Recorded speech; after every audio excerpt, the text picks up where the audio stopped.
Monsieur le Président, j'annonce qu'à compter du 1er septembre 2014, le tarif pour les services de garde passera à 8 $ par jour, puis à 9 $ l'année suivante et qu'il sera ensuite indexé pour les années subséquentes. Alors, c'était un des faits saillants d'hier, évidemment, cette hausse annoncée pour les tarifs de services de garde. Une hausse qui reçoit un accueil plutôt froid, vous allez le voir, de la part des CPE. Ils espéraient une augmentation, mais ils jugent que celle proposée par Québec est trop brutale. David Gentile. Edel rejoindra bientôt 3 autres frères et sœurs en CPE.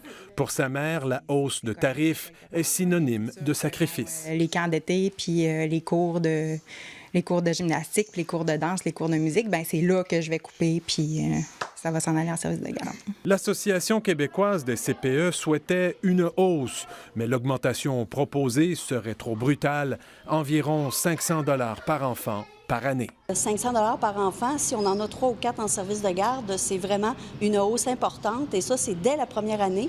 Une hausse qui touche aussi les services de garde en milieu scolaire.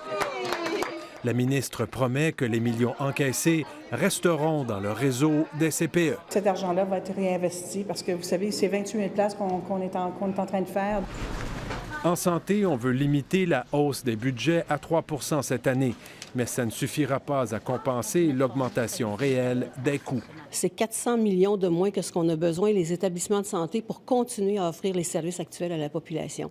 Donc, on peut penser à une baisse de services. Le gouvernement songe plutôt à demander la collaboration des médecins. Il va falloir quand même s'asseoir avec les docteurs parce qu'il y a 540 millions d'augmentation de salaire des médecins. Des augmentations qui accaparent plus de la moitié des hausses des dépenses dans le réseau de la santé cette année. Québec n'a pas le choix et doit présenter un bon bilan financier, entre autres pour rassurer les agences de notation qui, pour l'instant, ont décidé de maintenir la cote de crédit du Québec. Ici, David Gentile, Radio-Canada, Québec.